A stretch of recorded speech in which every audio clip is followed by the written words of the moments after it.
परिचय।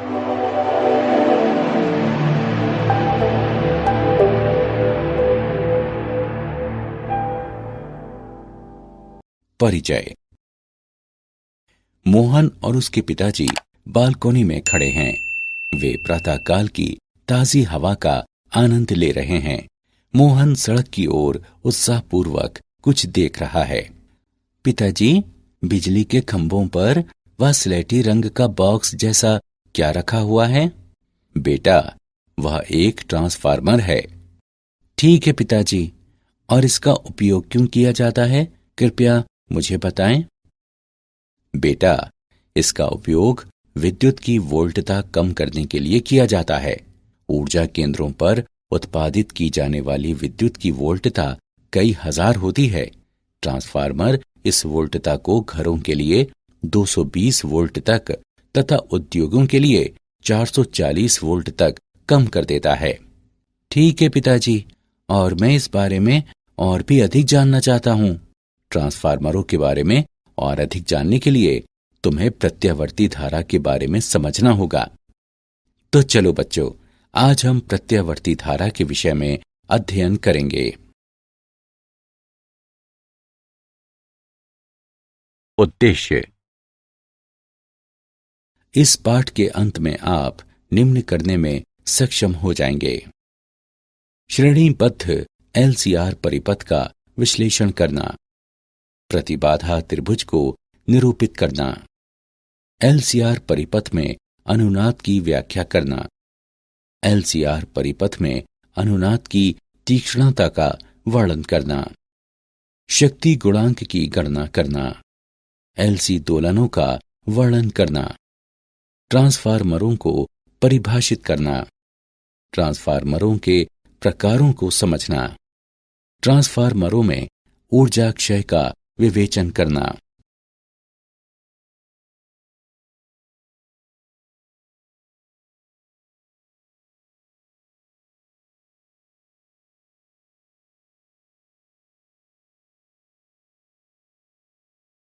श्रेणीबद्ध एलसीआर परिपथ।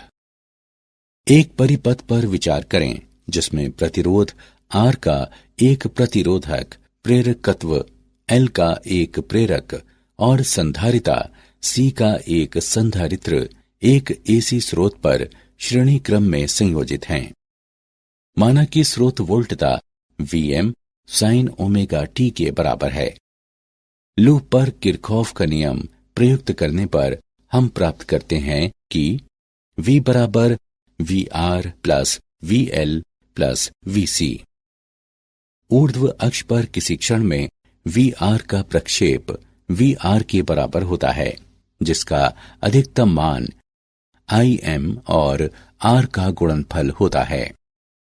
धारा फेजर I से पाई बटे 2 आगे फेजर VL प्रेरक पर वोल्टता प्रदर्शित करता है। किसी क्षण में ऊर्ध्व अक्ष पर इसका प्रक्षेप VL होता है, जिसका अधिकतम मान Im और XL का गुणनफल होता है। धारा फेजर I से पाई बटे 2 पीछे फेजर VC संधारित्र पर वोल्टता प्रदर्शित करता है। किसी क्षण में ऊर्ध्व अक्ष पर इसका प्रक्षेप VC होता है, जिसका अधिकतम मान Im और XC का गुणनफल होता है। अब हम वोल्टता फेजरों VR, VL और VC को सदिशीय रूप से जोड़ते हुए फेजर V प्राप्त करते हैं, जो परिपथ पर नेट वोल्टता दर्शाता है। V अधिकतम बराबर वर्गमूल VR अधिकतम वर्ग प्लस VC अधिकतम माइनस VL अधिकतम वर्ग।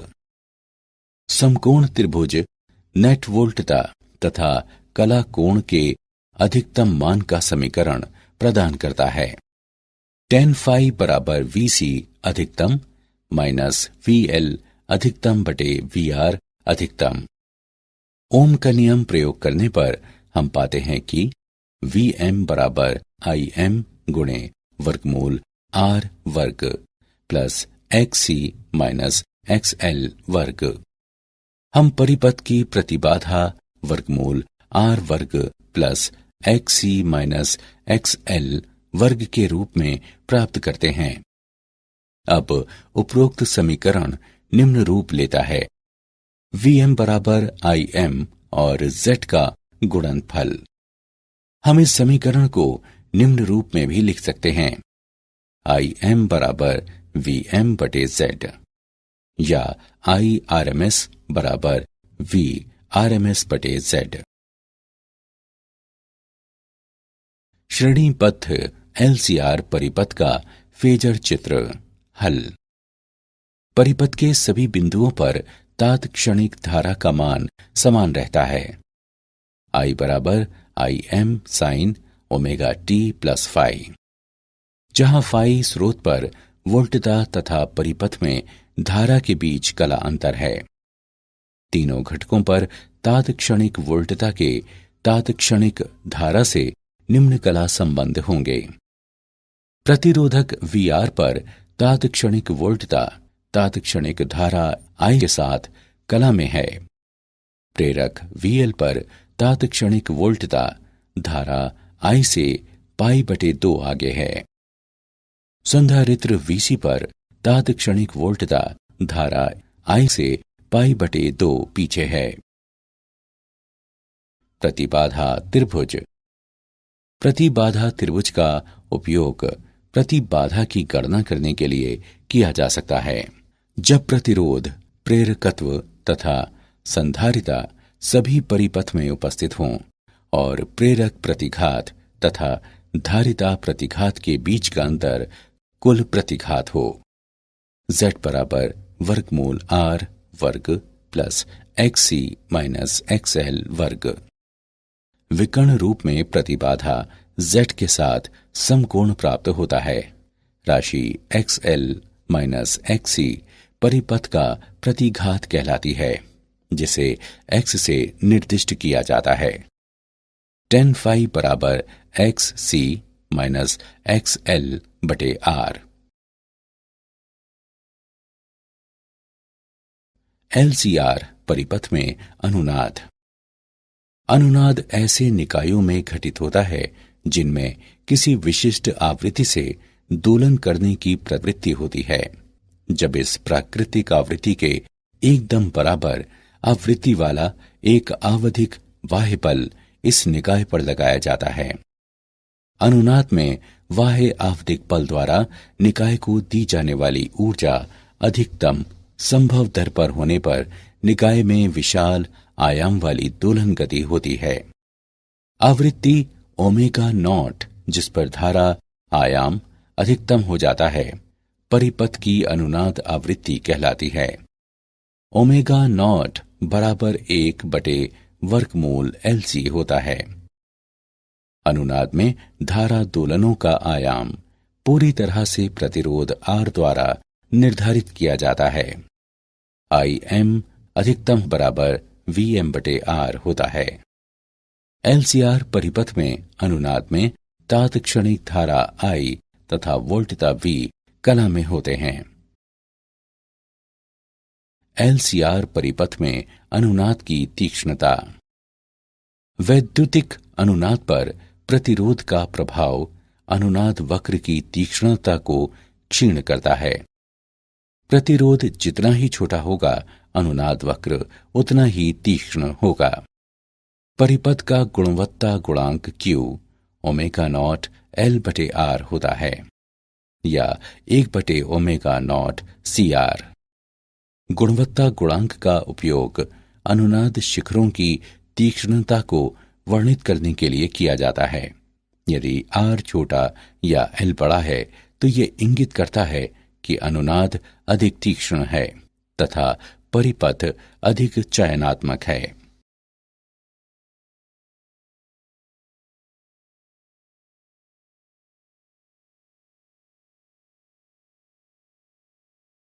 उदाहरण।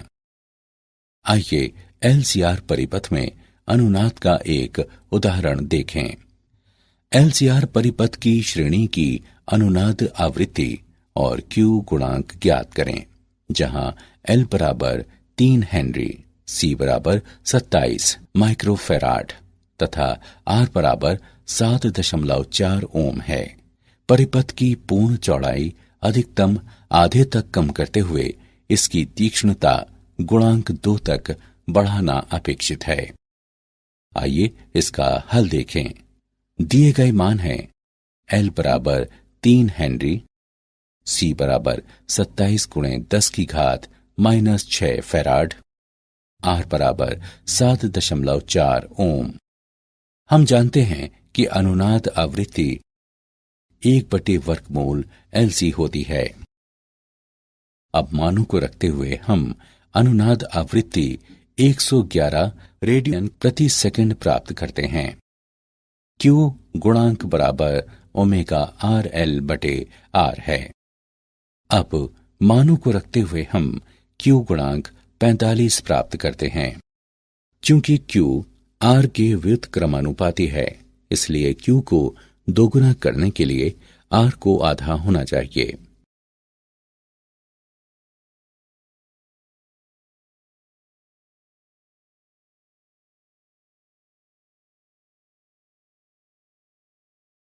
शक्ति गुणांक। हम जानते हैं कि एक LCR श्रेणी क्रम परिपथ पर प्रयुक्त AC वोल्टता V बराबर Vm sin ओमेगा t परिपथ में Im sin omega t plus phi धारा चालित करती है। परिपथ में विसरित तात्क्षणिक शक्ति है P बराबर VI। एक पूर्ण चक्र पर शक्ति का समय माध्य Vrms गुणे Irms गुणे cos फाई। हम निष्कर्ष निकाल सकते हैं कि परिपथ में आपूर्ति की गई औसत शक्ति न केवल वोल्टता तथा धारा पर निर्भर होती है, बल्कि उनके बीच के कलाकोण फाई की कोजिया पर भी निर्भर होती है। cos फाई को परिपथ का शक्ति गुणांक भी कहा जाता है। प्रतिबाधा आरेख से हम शक्ति गुणांक को निम्नवत परिभाषित कर सकते हैं। cos फाई बराबर R बटे Z, जो R बटे वर्गमूल R वर्ग प्लस XL माइनस XC वर्ग के बराबर है। अब हम एक पूर्ण चक्र पर शक्ति का माध्य समय आगणित करने के लिए उपरोक्त दोनों समीकरणों का उपयोग करते हैं। P बार बराबर Irms वर्ग तथा R का गुणनफल।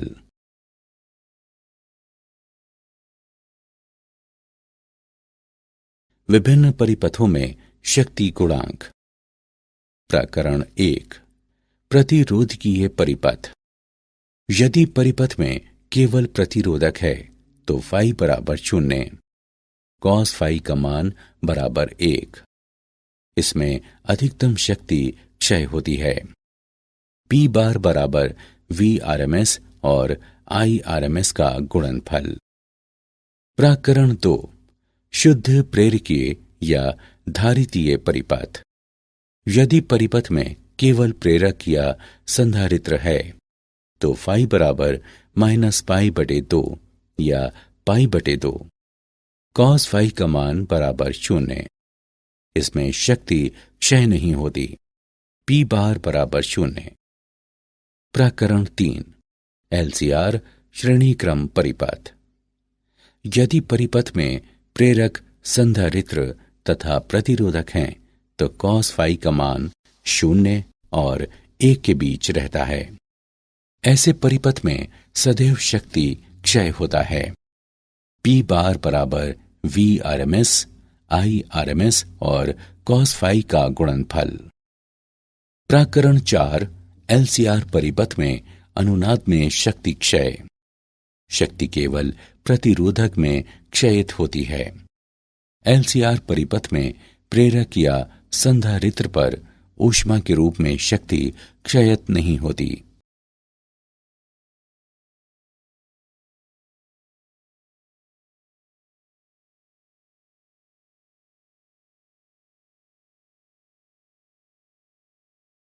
LC दोलन। हम मानते हैं कि आरंभ में LC परिपथ के संधारित्र C पर आवेश Q होता है और प्रेरक में धारा I 0 होती है। उस समय संधारित्र के वैद्युतिक क्षेत्र में संचित ऊर्जा ue होती है तथा प्रेरक में संचित ऊर्जा ub0 होती है। संधारित्र अब प्रेरक के माध्यम से निरावेशित होना आरंभ हो जाता है। धारा वामावर्त प्रवाहित होनी आरंभ हो जाती है। संधारित्र पर आवेश घटता है, लेकिन प्रेरक के चुंबकीय क्षेत्र में ऊर्जा बढ़ जाती है। ऊर्जा संधारित्र से प्रेरक में स्थानांतरित की जाती है। संधारित्र में संचित ऊर्जा पूर्ण रूप से प्रेरक के चुंबकीय क्षेत्र में स्थानांतरित कर दी जाती है। इस चरण में प्रेरक में धारा का मान अधिकतम हो जाता है। अब प्रेरक से ऊर्जा का प्रवाह वापस संधारित्र की ओर बहने लगता है, क्योंकि विद्युत क्षेत्र पुनः बन जाता है। प्रेरक से संधारित्र की ओर समस्त ऊर्जा का स्थानांतरण होता है। ये परिस्थिति आरंभिक परिस्थिति के समान होती है, सिवाय इसके कि संधारित्र विपरीत आवेशित होता है। संधारित्र पुनः निरावेशित होना शुरू हो जाता है। धारा अब दक्षिणावर्त दिशा में प्रवाहित होती है। संधारित्र में संचित समस्त ऊर्जा प्रेरक के चुंबकीय क्षेत्र पर स्थानांतरित कर दी जाती है। ऊर्जा अब प्रेरक से वापस संधारित्र की ओर प्रवाहित होने लगती है। ऊर्जा का निरंतर आवागमन संधारित्र के विद्युत क्षेत्र तथा प्रेरक के चुंबकीय क्षेत्र के बीच होता रहता है। यह प्रक्रिया V की निश्चित आवृत्ति पर जारी रहती है। यदि LC परिपथ में प्रतिरोध उपस्थित न हो तो LC दोलन अनंत काल तक जारी रहेंगे।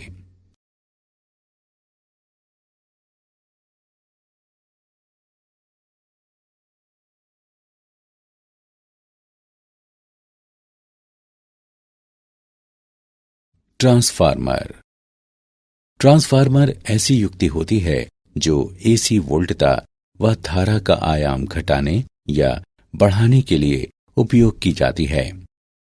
ट्रांसफार्मर में कोमल लौह क्रोड होती है, जिस पर तारों की 2 कुंडलियां लिपटी होती हैं। एक प्राथमिक कुंडली कहलाती है, जिस पर NP लपेटे होते हैं, और दूसरी द्वितीयक कुंडली कहलाती है, जिस पर NS लपेटे होते हैं। प्राथमिक कुंडली AC EMF स्रोत से जुड़ी होती है। द्वितीय कुंडली ट्रांसफार्मर का आउटपुट प्रदान करती है। कोमल लौह क्रोड का उपयोग चुंबकीय फ्लक्स बढ़ाने तथा एक माध्यम उपलब्ध कराने के लिए किया जाता है, जिसमें एक कुंडली के माध्यम से लगभग समस्त फ्लक्स अन्य में चला जाता है। प्राथमिक और द्वितीय कुंडलियों के माध्यम से फ्लक्स परिवर्तित भी होता रहता है और इसलिए दोनों कुंडलियों में एक EMF प्रेरित होता है। ट्रांसफार्मर की क्रियाविधि। जब प्राथमिक कुंडली के सिरों के बीच प्रत्यावर्ती वोल्टता लगाई जाती है तो प्रत्यावर्ती धारा इसमें लौह क्रोड में एक परिवर्तनशील चुंबकीय क्षेत्र उत्पन्न करती है। चूंकि चुंबकीय क्षेत्र परिवर्तनशील होता है, इसलिए प्राथमिक और द्वितीयक कुंडलियों के माध्यम से फ्लक्स परिवर्तित भी होता रहता है और इसलिए दोनों कुंडलियों में एक EMF प्रेरित होता है। माना कि फाई दोनों कुंडलियों के प्रत्येक लपेटे के माध्यम से चुंबकीय फ्लक्स हैं।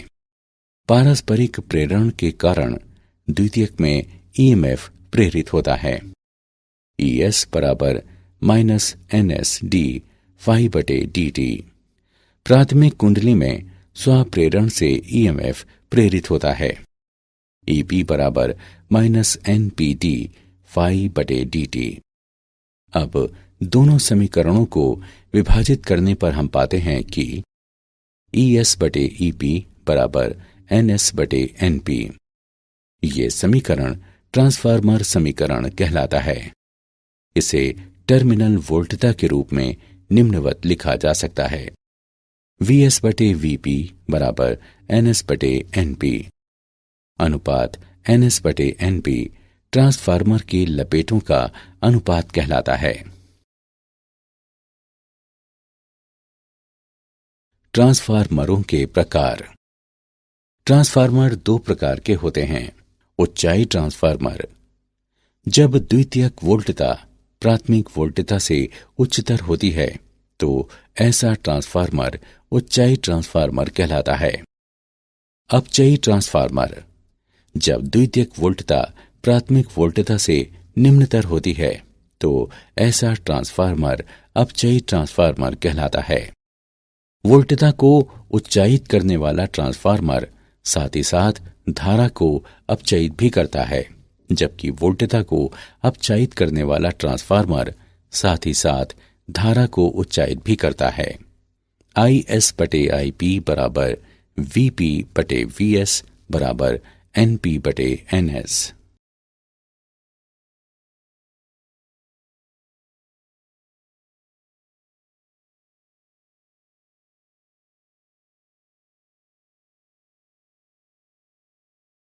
ट्रांसफार्मर के अनुप्रयोग। तारों के माध्यम से विद्युत ऊर्जा का लंबी दूरियों तक संप्रेषण करने से पहले वोल्टता बढ़ाने के लिए इसका उपयोग किया जाता है। ये विद्युत आपूर्ति उद्योग के आधार हैं, जिनके कारण मांग क्षेत्रों से सुदूर स्थित क्षेत्रों में विद्युत उत्पादन संभव हो पाता है। निम्न वोल्टता परिपथों वाले विद्युत उत्पादों के अनुसार उपयुक्त स्तर तक आपूर्ति वोल्टता को कम करने के लिए इनमें ट्रांसफार्मरों का काफी उपयोग किया जाता है।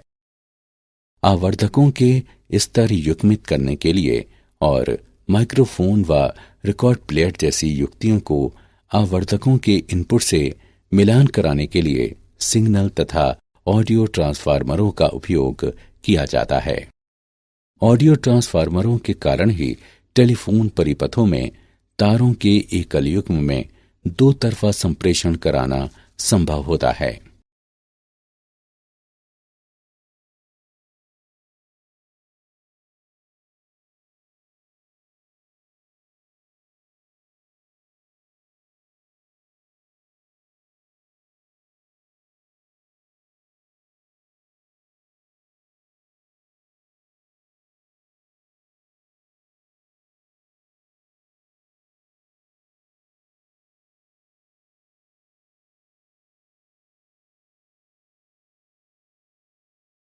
ट्रांसफार्मर में ऊर्जा क्षय। ट्रांसफार्मर में कुछ ऊर्जा क्षय निम्नानुसार हैं। फ्लक्स क्षरण, ऊर्जा का क्षय होता है जब प्राथमिक द्वारा उत्पन्न समस्त फ्लक्स द्वितीय से नहीं गुजरता। प्राथमिक और द्वितीय कुंडलियों को एक दूसरे के ऊपर लपेटकर इस हानि को कम किया जा सकता है। कुंडलनों का प्रतिरोध, कुंडलनों में उत्पन्न होने वाली ऊष्मा के कारण ऊर्जा क्षय होता है। मोटे तारों का इस्तेमाल करके इस हानि को कम किया जा सकता है। भंवर धाराएं, लौह क्रोड में भंवर धाराओं के कारण ऊष्मा के रूप में ऊर्जा क्षय होता है। स्तरित क्रोड का उपयोग करके इस हानि को कम किया जा सकता है। शैथिल्य, लौह क्रोड के चुंबकन व विचुंबकन के चक्रों के दौरान उत्पन्न ऊष्मा के रूप में ऊर्जा का क्षय होता है। कम शैथिल्य पाश वाली क्रोड सामग्री का उपयोग करके इस हानि को कम किया जा सकता है। कोमल लौह क्रोड का उपयोग शैथिल्य हानि और फ्लक्स क्षरण को कम करता है।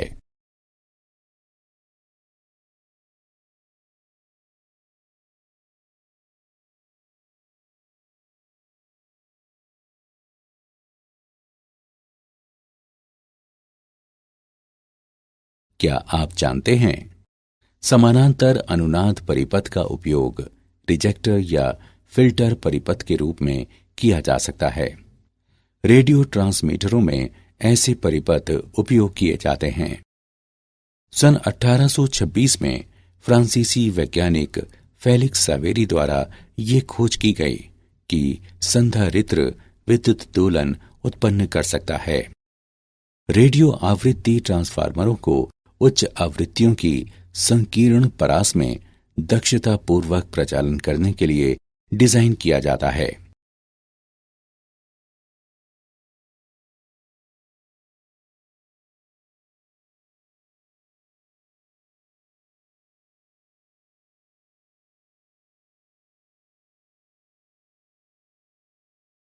सारांश।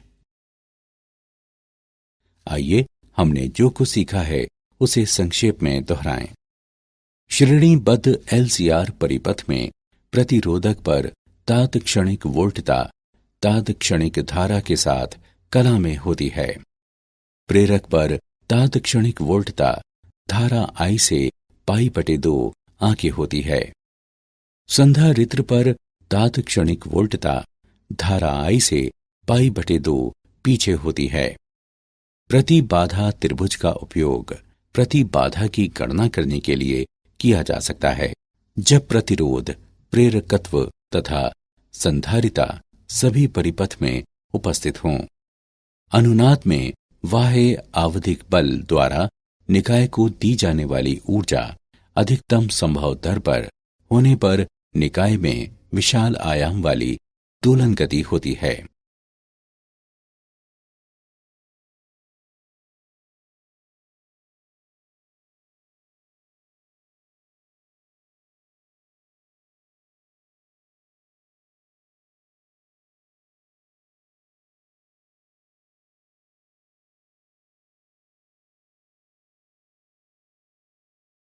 एलसीआर परिपथ में अनुनाद में तात्क्षणिक धारा I तथा वोल्टता V कला में होते हैं।